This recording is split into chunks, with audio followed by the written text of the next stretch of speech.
ऐसा केस है जिसमें पूरे पूरे मामले को न केवल हशप करने की कोशिश की जा रही है, बल्कि गवाहों को धमकाने की कोशिश की जा रही है और पूरे मामले को भटकाने की कोशिश की जा रही है।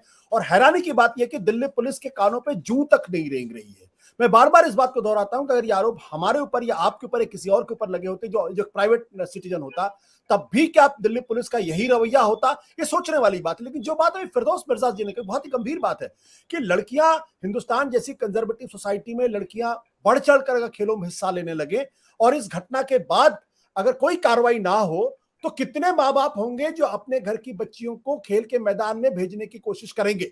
कितना बड़ा नुकसान इस देश के अंदर होगा। न केवल देश का नुकसान होगा, बल्कि उन बच्चियों का कितना नुकसान होगा जो आगे बढ़कर अंतर्राष्ट्रीय स्तर पर भारत का मान बढ़ा सकती है, भारत के लिए मेडल ला सकती है और अंतर्राष्ट्रीय मंचों पर भारत के लिए गौरव की गाथा लिख सकती है। वो अपने घरों के अंदर छुप जाएंगे। पेरेंट्स को भी इस बात का डर रहेगा, पेरेंट्स जानबूझकर उनको आगे नहीं आने देंगे। कितनी बड़ी बात अपने आप में। हरि कुमार जी, ये जो पूरा का पूरा मामला अब तक, सॉरी माफ करिएगा, एक चीज और आज बड़ी उत्साहजनक बात हुई है, मैं बताना भूल गया। वो ये कि 1983 में जो भारतीय क्रिकेट टीम ने वर्ल्ड कप जीता था, उस वर्ल्ड कप टीम की तरफ से एक संयुक्त वक्तव्य जारी किया गया है। कपिल देव उस टीम के कप्तान थे, सुनील गावस्कर उस टीम में थे, बहुत बड़े बड़े क्रिकेटर थे। और पहली बार लगा कि हिंदुस्तान के अंदर जो ये बार बार सवाल उठ रहा था कि जो खिलाड़ी हैं वो बोल क्यों नहीं रहे, तो 83 की टीम ने एक वक्तव्य जारी किया जो कहा है, we are distressed and disturbed at the unseemly visuals of our champion wrestlers being manhandled. We are also most concerned that they are thinking of dumping their hard earned medals into the river Ganga. लंबा चौड़ा उनका बयान है, मैंने सिर्फ इतना ही आपको पढ़ के सुनाया है। हरि कुमार जी, अब आपको लगता है कि क्या ये जो आंदोलन है बच्चियों का, ये किसी निर्णायक मोड़ तक पहुंचता हुआ नजर आ रहा है? थोड़ा दबाव थोड़ा दबाव तो बनता दिखाई पड़ रहा है, लेकिन निर्णायक मोड़ तक अभी पहुंचेगा जल्दी से या नहीं पहुंचेगा ये कहना बड़ा मुश्किल है।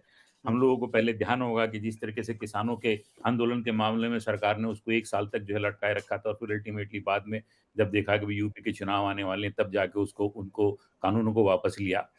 तो अब इस मामले में अगर देखें, जहाँ तक दिल्ली पुलिस का हम रवैया देखें तो शुरू से ही बहुत ढीला-ढाला सा रहा। मुझे लगता है कि दिल्ली पुलिस जो है वो इस तरीके से काम करेगी कि किसी भी तरीके से जो ऑफेंडर हैं, जो कल्प्रिट हैं, वो इन 7 में से 1-2 लोगों को तोड़ लें और फिर वो किसी तरीके से केस को फिज़ल आउट कर दें। तो पूरी की पूरी कोशिश, ये जो इतना टाइम दिया जा रहा है, ना उसको आप ठीक से इंटेरोगेट कर रहे हैं, ना उसका कस्टोडियल इंटेरोगेशन कर रहे हैं, ना और इस तरह का कोई काम कर रहे हैं, बस कि सब इन्वेस्टिगेशन चल रही। भैया पब्लिक को बताओ ना कि क्या इन्वेस्टिगेशन चल रही है। आप कोई प्राइवेट सिक्योरिटी एजेंसी थोड़ी हो, आप तो सरकार के तंत्र हो, तो आपको बताना चाहिए। जब इतने सवाल खड़े हो रहे हैं तो आपको बताना चाहिए आगे आके कि अभी तक आपने क्या इन्वेस्टिगेशन की। क्या जब वो लड़कियां कह रही हैं, बात कर रही हैं, पॉक्सो में रिपोर्ट दर्ज हुई है, पॉक्सो में रिपोर्ट में दर्ज होने के बाद में फिर नेक्स्ट लॉजिकल सीक्वेंस जो है वो लीगल, उसमें वो अरेस्ट ही है। उनके तो एक 164 में स्टेटमेंट भी हो चुकी है, उसके बावजूद भी आप उनके अरेस्ट नहीं कर रहे। पूरा का पूरा मौका उस कल्प्रिट को आप दे रहे हैं कि वो जिस तरीके से आपने, जैसे कि अभी हमारे वकील साहब बता रहे थे कि वो 10 तरीके से जो है वो उसको एविडेंस को इफेक्ट कर सकते हैं, पूरी की पूरी इन्वेस्टिगेशन को इफेक्ट कर सकते हैं, तो उनकी गिरफ्तारी तो अभी तक होनी चाहिए थी। और दिल्ली पुलिस का रवैया शुरू से ही, इसमें पहले तो एफआईआर दर्ज नहीं कर रहे थे, सुप्रीम कोर्ट के इंटरवेंशन पे आपने एफआईआर दर्ज की, फिर उसके बाद में वहां पे वो धरने पे बैठे किसान, वो अपने खिलाड़ी लोग, तो उनको 10 तरह की परेशानियां, उनके बारिश हो रही थी, उनके बिस्तर नहीं जाने दे रहे थे। बाद में 28 तारीख को वो जो पिक्चर है जिसमें कि साक्षी के मुंह पर जूता रखा जाता है, साक्षी पहली ऐसी हिंदुस्तान की रेसलर है कि जो ओलंपिक का मेडल लेके आई है, और उसके ऊपर जो जूते वाली जो पिक्चर, वो पूरे कंट्री को हॉन्ट करती है।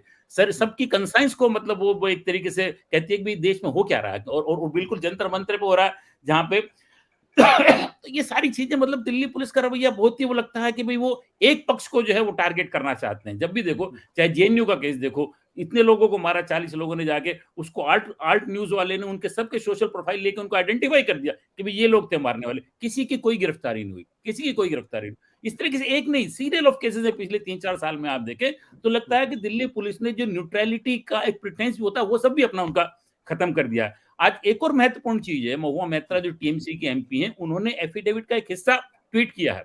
उस हिस्से में वो बताते हैं कि उस खिलाड़ी ने प्रधानमंत्री महोदय को 2021 में कंप्लेंट की थी। पूरा का पूरा वो विवरण देती है कि मैंने प्रधानमंत्री को क्या क्या कहा था, प्रधानमंत्री ने मुझे क्या क्या कहा था। वो ये भी बताती है कि साहब मुझे ऑफिशियल डेलीगेशन में इनकी ये जो प्रेसिडेंट है इसके, वो फेडरेशन के, वो मुझे नहीं ले जाना चाहते, तो उन्होंने मेरा नाम नहीं लिखा। लेकिन मेरे पास, चूंकि मैंने मेडल जीता था तभी, मेरे पास तभी पीएमओ से फोन आया, और पीएमओ की रिक्वेस्ट पे मैं वहां गई थी, और प्रधानमंत्री ने मुझसे अकेले में बात की, और मैंने उनको सारा बताया, और उन्होंने मुझे आश्वासन दिया कि स्पोर्ट मिनिस्टर को मैं कहूंगा इस पर तुरंत कार्रवाई। ये बात आज की नहीं, 2 साल पहले की बात है। प्रधानमंत्री के उस पे भी रोल पे सवाल खड़े होते हैं कि जब आपको बताया गया था इस तरीके से और पूरा का पूरा उन्होंने लेखा जोखा उनको बताया, तो आपने क्या कार्रवाई की भी? क्यों नहीं आपने एक्शन लिया? आप नारा देते हो बेटी बचाओ बेटी पढ़ाओ का, ये हो क्या रहा है आपकी नाक के नीचे? तो ये सारी की सारी चीजें जो अब या तो इस सरकार में सत्ता का इतना अहंकार है कि भाई उनके उनके दिमाग में हमेशा रहता है कि they can get away with anything and everything, जो भी आप कर लो आप उससे निकल जाओगे। अब यहाँ पे मुझे ऐसा दिखाई पड़ रहा है कि भी दबाव बनता जा रहा है सरकार पे, सरकार थोड़ा सा कॉर्नर होती जा रही है। अब अगर ये दबाव बढ़ता चला गया, जो जो मैडम भी कह रही थी कि खाप वालों ने जो निर्णय, चौधरी साहब भी कह रहे थे, सिरोही साहब, कि खाप वालों ने जो निर्णय लिए क्योंकि उनको अपने आंदोलन को चलाने का अनुभव है, 1 डेढ़ साल तक वो खींचते रहे थे, अल्टीमेटली सरकार को झुकना पड़ा, कानून वापस लेने पड़े किसी कानून, तो उन्होंने फिर भी एक अच्छा रास्ता दिखाया, उन्होंने सीक्वेंस बताई। अब ये कोई एक दिन का मसला नहीं है कि भैया सरकार अगर मान लीजिए दिल्ली पुलिस अपनी पाई जाती नहीं अरेस्ट करती, आप क्या कर लेंगे? आप कोर्ट का ही तो सहारा लेंगे। कोर्ट का भी रोल इसमें कोई बहुत अच्छा नहीं है। सुप्रीम कोर्ट ने जिस तरीके से पिटीशन को डिस्पोज ऑफ किया वो कोई बहुत सही तरीका नहीं था। जब उनको पता था कि दिल्ली पुलिस एफआईआर नहीं करी, आपके इंटरवेंशन पे एफआईआर हो रही है, तो सुप्रीम कोर्ट को चाहिए था कि 15-20 दिन 1 महीना उसको अपने अपने अपने अपने अंडर उसको इन्वेस्टिगेशन रखते, उनसे कहते कि भाई आप हमें वीकली रिपोर्ट दो। उन्होंने बस 2 काम करके कि इनको सिक्योरिटी दे दो, एफआईआर दर्ज करा दो और पिटीशन को डिस्पोज ऑफ कर दे कि अब आपको लोअर कोर्ट में दे। अब लोअर कोर्ट का क्या हाल है, बाकी कोर्टों का क्या हाल है, पूरा देश जानता है। तो अब थोड़ी-थोड़ी उम्मीद तो बनती है, जो इन्होंने एक आंदोलन का रास्ता दिया और जो बीजेपी आफ्टर ऑल है तो पॉलिटिकल पार्टी ना, उसने इसी समाज को वोट भी लेने, तो अब वो उनको अगर ये दिखाई देगा कि भाई वोट की पोजीशन टाइट हो रही है, चुनाव भी अब मतलब कोई बहुत ज्यादा नहीं, 10-11 महीने में चुनाव की नौबत आ जाएगी, तो अगर उनको ये दिखाई देगा कि राजनीतिक दबाव बनता जा रहा है, बढ़ता जा रहा है और हमारी बदनामी हो रही, तब तो इसकी अरेस्ट होगी, नहीं तो वो इसको अरेस्ट कराएंगे नहीं। सत्य हिंदी का ऐप डाउनलोड करें गूगल प्ले स्टोर पर।